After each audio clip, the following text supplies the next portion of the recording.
हाय दोस्तों, अस्सलाम वालेकुम।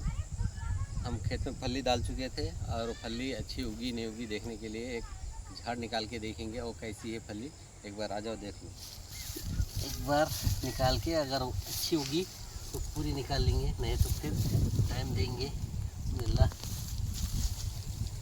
दोस्तों, फली के तो दाने हो रहे हैं और थोड़े बहुत घट होने का है, छोटे छोटे हैं और एक थोड़ा टाइम लगेगा। फली ऐसा होती है, इसके अंदर दाना होता है, छोटा है दाना।